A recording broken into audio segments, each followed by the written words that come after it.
ایک مرتبہ اللہ کے نبی سیدنا موسیٰ علیہ السلام نے اللہ کی بارگاہ میں عرض کیا کہ یا اللہ، تیرا وہ بندہ جو لوگوں کو نیکی کی دعوت دیتا ہے اور برائی سے روکتا ہے، تو اسے کیا انعام دے گا؟ اس کے لیے تیرے پاس کیا انعام ہے؟ تو آپ جانتے اللہ رب العزت کیا فرماتا ہے؟ اللہ رب العزت فرماتا ہے کہ موسیٰ، میں اپنے اس بندے کی زبان سے نکلنے والی ہر بات کے عوض اسے 1 سال کی عبادت کا ثواب عطا کروں گا۔ اگر آپ نے کسی سے کہا نا آج سنیچر ہے، مرکز اسماعیل حبیب مسجد پر سنی دعوت اسلامی کا مرکزی اجتماع ہوتا ہے، یہاں وہاں بھٹکنے سے بہتر ہے کہ ہم جا رہے ہیں، تم بھی ہمارے ساتھ چلو۔ اب وہ آئے نہ آئے اس کی مرضی، لیکن آپ نے دعوت دے دی۔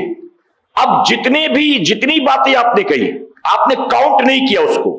آج سنیچر ہے، سنی دعوت اسلامی کے مرکز پر ہفتہ واری مرکزی اجتماع ہوتا ہے، ہم مرکز پر جا رہے ہیں، تم بھی ہمارے ساتھ چلو۔ آپ نے کاؤنٹ نہیں کیا کہ کتنے ورڈز میں نے کہے، لیکن اللہ کے فرشتے نوٹ کر رہے ہیں، اور اللہ فرماتا ہے تیری زبان سے نکلنے والی ہر بات کے بدلے میں تجھے 1 سال کی عبادت کا ثواب ملے گا۔ اور آگے اللہ فرماتا ہے کہ موسیٰ، اس بندے کو جہنم میں داخل کرتے ہوئے مجھے حیا آتی ہے، یعنی اس بندے کو میں جہنم میں ڈال دوں، مجھے بھی حیا آتی ہے۔ اب بتائیے آخرت میں تو 2 ہی ٹھکانے ہیں، یا تو جنت ہے یا تو جہنم ہے۔ اب آخرت میں 2 ٹھکانوں کے علاوہ تیسرا تو کوئی نہیں۔ اللہ فرماتا ہے اس کو جہنم میں ڈالتے ہوئے مجھے حیا آتی۔ پتہ چلا وہ کہاں جائے گا؟ جی جنت میں۔ حضور اکرم صلی اللہ علیہ وسلم نے ایک مقام پر فرمایا جس کا مفہوم ہے پہنچا دو دوسروں تک، اگرچہ تم ایک آیت جانتے ہو، یعنی قرآن مقدس کی ایک آیت بھی اگر جانتے ہو نا تو پہنچا دو۔ اسی لیے کبھی کبھی میں کہتا ہوں کہ ہم سنی دعوت اسلامی کے مبلغین ہم تقریر نہیں کرتے ہیں، تقریر کرنا یہ علماء کا کام ہے۔ بہت سے لوگ کہتے ہیں آپ عالم نہیں ہیں، تقریر کیوں کرتے ہیں؟ اعلیٰ حضرت نے غیر عالم کو تقریر کرنے سے منع کیا ہے، آپ کر رہے ہیں۔ تو ہم کہتے ہیں ہم تقریر نہیں کر رہے ہیں، ہم تو نبی کے فرمان پر عمل کرتے ہوئے، میرے نبی نے فرمایا پہنچا دو دوسروں تک، اگرچہ ایک آیت جانتے ہو، الحمدللہ تحریک سے وابستہ ہونے کی بنیاد اللہ نے ایسا فضل و کرم فرمایا کہ ایک نہیں کئی آیات جانتے ہیں، اور حضور کے کئی فرامین جانتے ہیں، اور دین کے کئی مسائل جانتے ہیں۔ تو نبی کے فرمان پر عمل کرتے ہوئے نبی کی سنت کی نیت سے ہم لوگوں تک آیات بھی پہنچاتے ہیں، حدیث بھی پہنچاتے ہیں، مسائل بھی سکھانے کی کوشش کرتے ہیں۔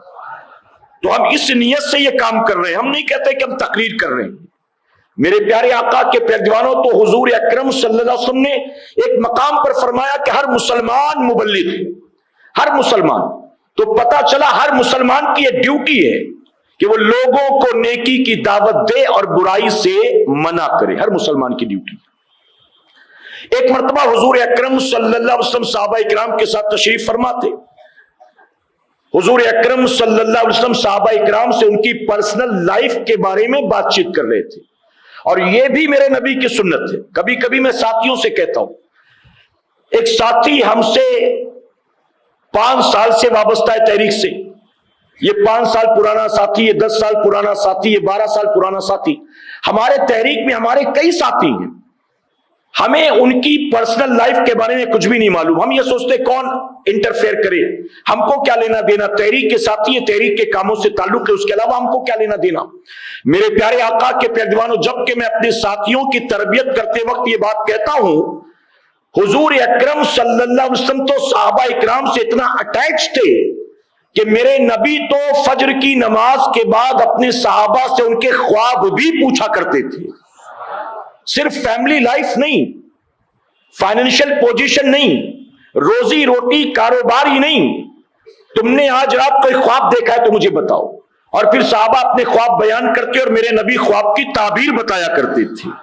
اتنا قریبی ہمارا کوئی ساتھی 10 سال 15 سال 20 سال پرانا ہمارے ساتھ ہے، ہم کو نہ اس کی فیملی بیک گراؤنڈ معلوم ہے، نہ ہم کو اس کا فائنینشل کنڈیشن معلوم ہے، نہ فزیکل کنڈیشن معلوم، ہمیں نہیں معلوم ہے کہ بیچارے کو شوگر کا پرابلم ہے، بی پی کا پرابلم ہے، ہارٹ کا پرابلم ہے، ہمیں نہیں پتا، اور وہ بھی اندر اندر گھٹ رہا ہے، وہ لوگوں کو بتاتا بھی نہیں کہ مجھے یہ تکلیف ہے، مجھے یہ بیماری ہے۔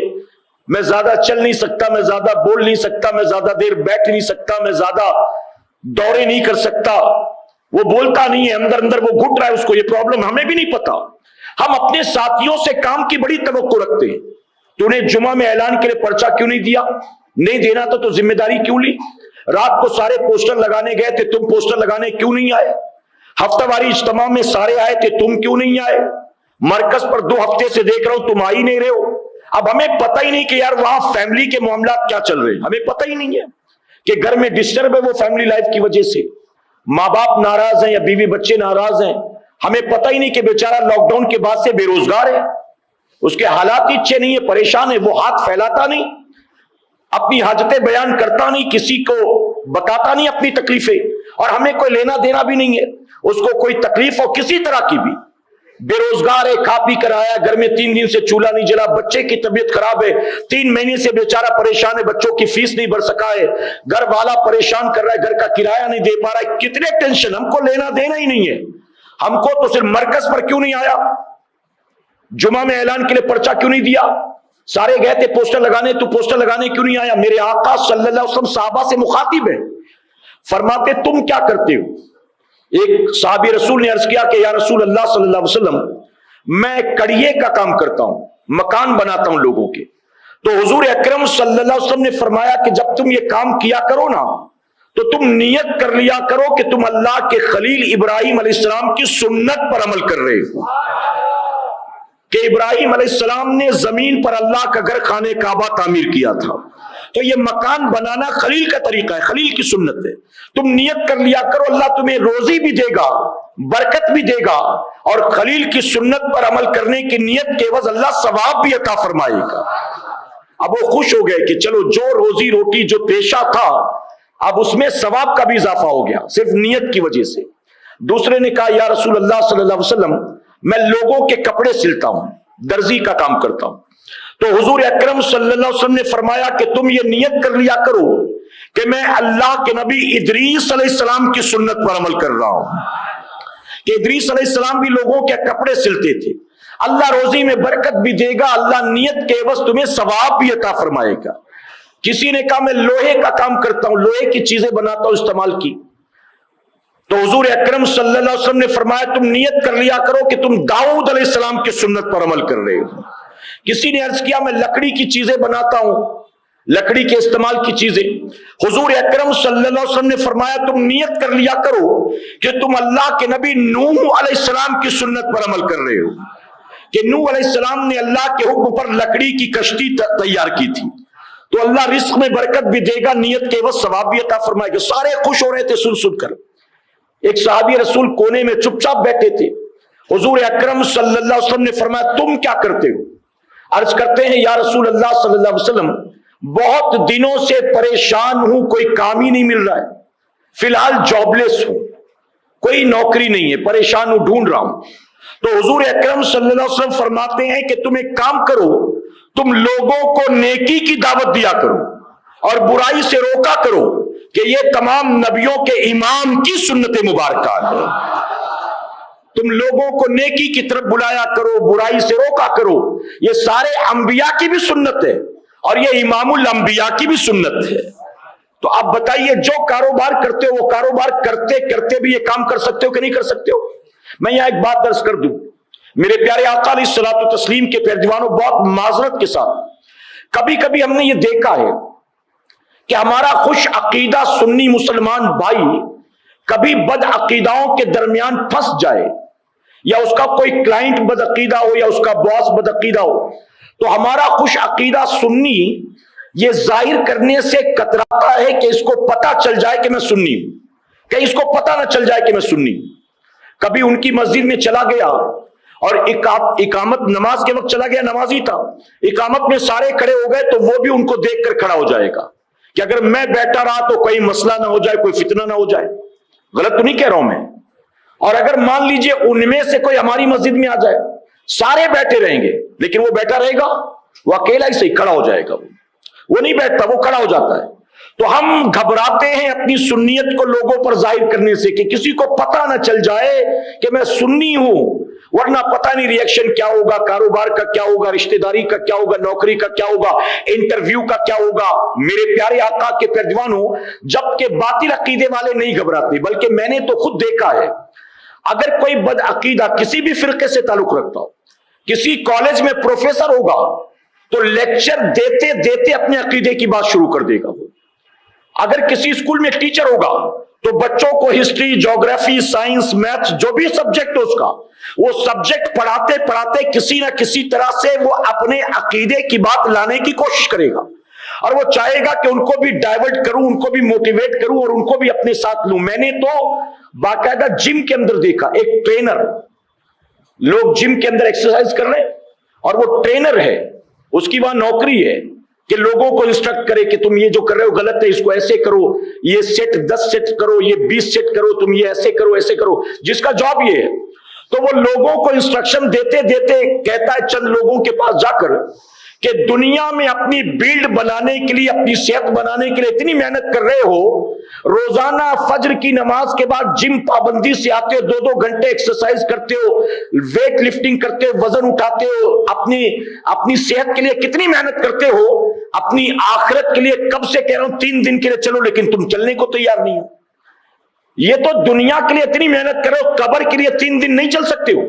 اب بتائیے، مسلسل اگر وہ یہ بات کہتا رہے تو کوئی نہ کوئی تو حامی بری لے گا نا۔ تو وہ یہ کام کرتے رہتے ہیں، ان کے اعتبار سے یہ کام بہت بڑا ہے، اور ہم نے تو اس ذمہ داری کو بھلا دیا ہے۔ غلط تو نہیں کہہ رہا ہوں میں، ہم نے اس ذمہ داری کو فراموش کر دیا۔ میں معذرت کے ساتھ کہوں گا مبلغین سے، کیا بتائیے کسی مسلمان کو کھڑے ہو کر پانی پیتا دیکھ کر ہمیں تکلیف ہوتی ہے؟ پہلے کبھی ہوا کرتی تھی جب نئے نئے تحریک میں آئے تھے، اب تو ہمیں کوئی فرق نہیں پڑتا ہے، بلکہ اب تو ہمارا حال یہ کہ ہمارے ساتھ لوگ کھڑے رہ کر کھائیں پی، ہمیں کوئی فرق نہیں پڑتا۔ ہم تو شادیوں میں جاتے ہیں، مسلمان کی شادی ہے اور بفے سسٹم چل رہا ہے، کھا رہے ہیں کھڑے کھڑے، پی رہے ہیں کھڑے کھڑے، کوئی فرق نہیں پڑتا۔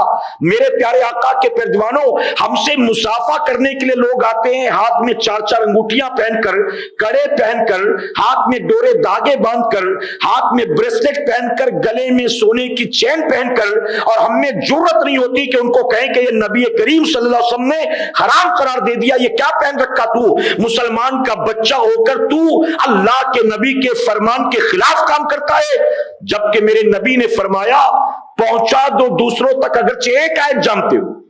ہم تو حرام حلال پر بھی بولنے کو تیار نہیں ہوتے۔ اور ہمارے بزرگوں کی زندگی دیکھیں، حضور مفتی اعظم علیہ رحمت رضوان ایک مرتبہ بازار سے گزر رہے تھے، آپ کی نظر پڑی ایک شخص کھڑے کھڑے کوئی چیز پی رہا تھا، چائے تھی یا پانی تھا یا جوس تھا، کچھ بھی پینے والی چیز کھڑے کھڑے پی رہا تھا، تڑپ گئے۔ اور صحیح معنوں میں دین کا مبلغ یہی ہوتا ہے، دین کا دائی یہی ہوتا ہے۔ شریعت کے خلاف کوئی کام کرتا کسی کو دیکھو تکلیف نہ ہو تو پھر کس بات کے مبلغ ہو؟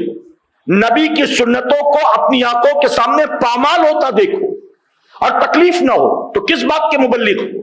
صرف امامہ پہننے کے لیے، صرف جبے کے لیے، صرف داڑھی کے لیے، صرف سرمے کے لیے، صرف عطر کے لیے، صرف نیم پلیٹ کے لیے، کس بات کے مبلغ ہو؟ میرے پیارے آقا علیہ الصلوۃ والتسلیم کے پیروانوں، حضور مفتی اعظم علیہ رحمۃ رضوان تڑپ گئے، آپ بھاگتے ہوئے اس کے پاس گئے اور آپ نے کہا اللہ کے بندے بیٹھ کر پانی پی، کہ بیٹھ کر پینا میرے نبی کی سنت مبارکہ ہے۔ تو جانتے وہ پانی پینے والا کیا کہتا ہے؟ مسکرا کر کہتا ہے کہ بابا جیسے آپ مجھے نہیں جانتے نا، ویسے میں بھی آپ کو نہیں جانتا ہوں۔ آپ جو مجھے کہہ رہے ہیں نا بیٹھ کر پانی پیو، تو میں بیٹھ کر پانی کیوں پیوں؟ میں مسلمان تھوڑی نہ ہوں، میں مسلمان نہیں ہوں جو بیٹھ کر پانی پیوں تو مجھے ثواب ملے گا، میں کیوں بیٹھ کر پانی پیوں؟ تو حضور مفتی اعظم علیہ رحمۃ رضوان فرماتے ہیں کہ کاش تو مسلمان ہوتا، کاش تو مسلمان ہوتا، بیٹھ کر پانی پیتا، اللہ تجھے ثواب دیتا۔ اگر تو مسلمان نہیں پھر بھی بیٹھ کر پانی پیے گا تو کھڑے کھڑے پانی پینے کی وجہ سے جو بیماریاں ہوتی ہیں کم سے کم ان بیماریوں سے تو بچ جائے گا نا، ان بیماریوں سے۔ میرے پیارے آقا کے پیارے، یہ جذبہ مبلغ کے اندر ہونا چاہیے، اسپرٹ ہونا چاہیے۔ شریعت کے خلاف بیوی نماز نہیں پڑھ رہی، کوئی فرق نہیں پڑتا۔ ہم سے کسی صاحب نے کہا، کئی سالوں پہلے کی بات ہے، چونکہ میں بھی نہیں جانتا تو غیبت نہیں ہوئی، لیکن اصلاح کے طور پر عرض کرنا چاہوں گا۔